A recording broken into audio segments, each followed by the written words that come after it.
my dear students, we have finished with the comparison of the physical and the chemical properties of both metals and non-metals.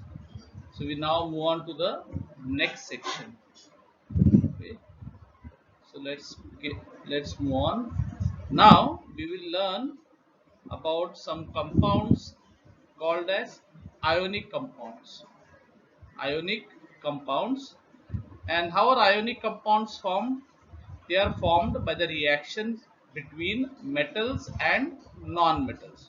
So when a metal and a non-metal react with each other, you get a compound which is called as an ionic compound. Now let's learn in little detail about this ionic compounds. We learn how they are formed and we learn about their properties.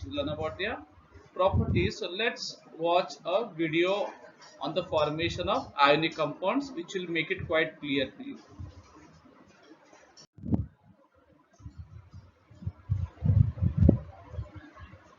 We know noble gases are very stable. They do not undergo any reaction. This is the reason why they are also known as inert gases. They have a very stable electronic configuration. This is because they satisfy the octet rule. All the noble gases except helium, which has a duplet structure, all the other noble gases, they have 8 electrons in their valence shell. This means they follow the octet rule, and the octet rule says that all the elements which have 8 electrons in the valence shell, that is the most stable electronic configuration for that element. Since all the noble gases have 8 electrons in the valence shell, this is the most stable electronic configuration. So that is why they do not undergo any reaction and are also known as inert gases. If there are two people on a boat, one person has some extra balls, the other person has lesser balls as compared to the first person. So the boat starts sinking towards the person carrying extra load. So in order to balance the boat, one person transfers one ball to the other person. So in the end, both are happy. So we see that sometimes a person who gives something is happy and a person who receives something is also happy. Similar is the case for some atoms. Sodium has 11 electrons. That is, it has the electronic configuration 281. In order to have the configuration close to the nearest noble gas, it needs to get rid of one extra electron. Only then will it satisfy the octet rule. And chlorine has 287. This is the electronic configuration of chlorine. In order to have the stable electronic configuration, it needs one more electron in its valence shell. So now, sodium has one extra electron. Chlorine has one electron short of the stable electronic configuration. So sodium gives one electron to chlorine. When it does that, now sodium has the electronic configuration 28 and chlorine has the electronic configuration 288. When sodium loses one electron, now it has one electron less, so it becomes Na plus. Since chlorine gains one extra electron, so it becomes Cl minus. And by doing this, both have the most stable electronic configuration. And now, one has a positive charge, one has a negative charge. In physics, you have studied that unlike charges attract.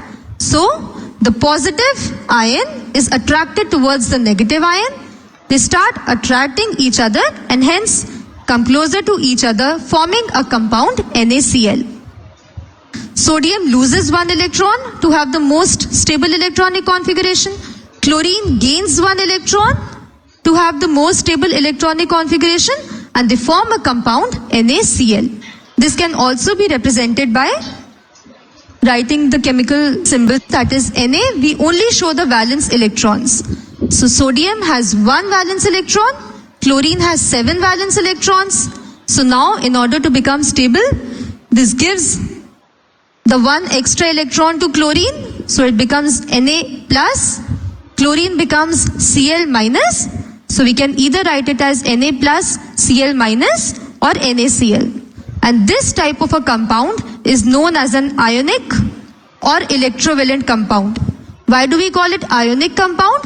Because the formation of ionic compound involves the formation of ions. As we had seen in case of NaCl, it forms Na plus and Cl minus. Since it involves the formation of ions, such compounds are known as ionic or electrovalent compounds. And the forces holding the ions together are the electrostatic forces of attraction. These strong electrostatic forces of attraction hold the ions together, and this is how we get the ionic compound or the electrovalent compound. So the chemical compounds formed as a result of transfer of electrons.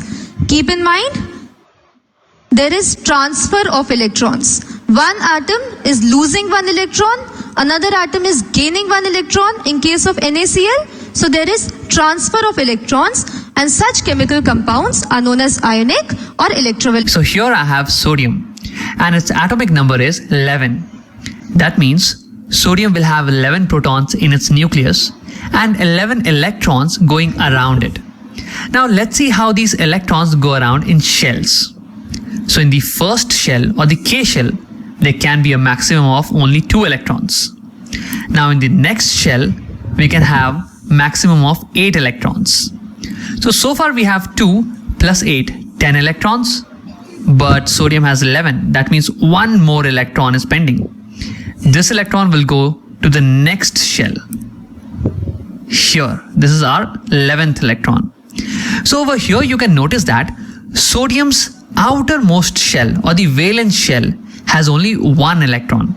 That means its octet is not complete. Now how can sodium complete its octet?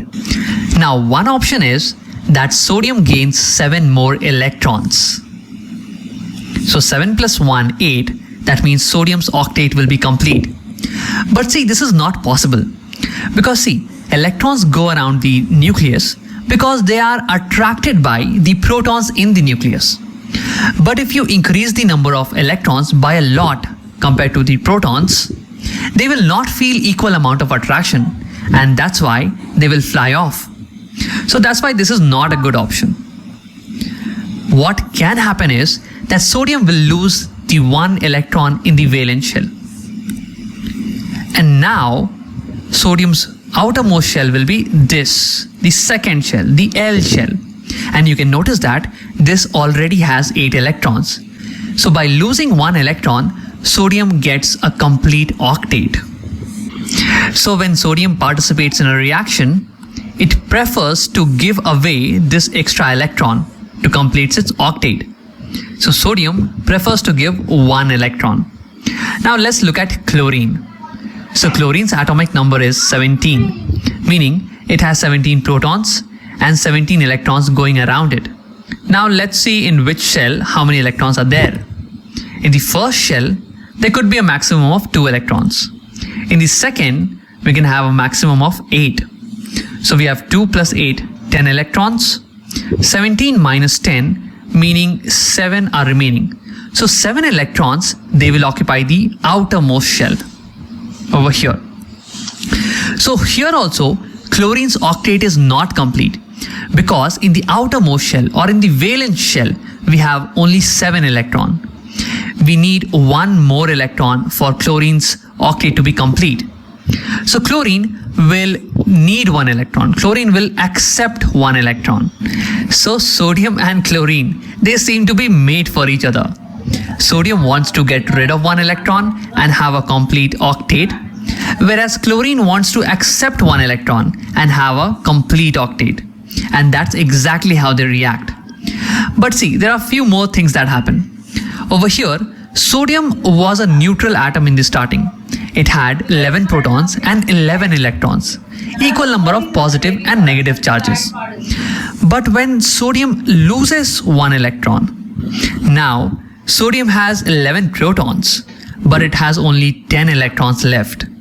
That means sodium has one extra proton, meaning one extra positive charge. So over here we now get sodium plus ion. Now since over here chlorine is getting an extra electron, chlorine will become chlorine minus ion. Chlorine will get a negative charge. And we also know that opposite charges, they attract each other. And that's why there will be a strong electrostatic attraction between Na plus and Cl minus ions. And because of this, both the ions stick together. And that's how we get NaCl. Now one last thing. The compounds that are formed in such a way are called ionic compounds. Due to the transfer of electrons between a metal and a non-metal, ions are getting formed, positively charged ions and negatively charged ions. And these ions attract each other, and that's when the compound gets formed. So that's why these compounds are called ionic compounds. Now let's summarize the video. In this video we saw that elements react to get a complete octet, meaning 8 electrons in their outermost shell, in their valence shell. Now when metals and non-metals react by transferring electron, one will lose electron and get positive charge, the other that gains electron will get negative charge. Now these oppositely charged ions, they will attract each other, and the compound that gets formed is called an ionic compound.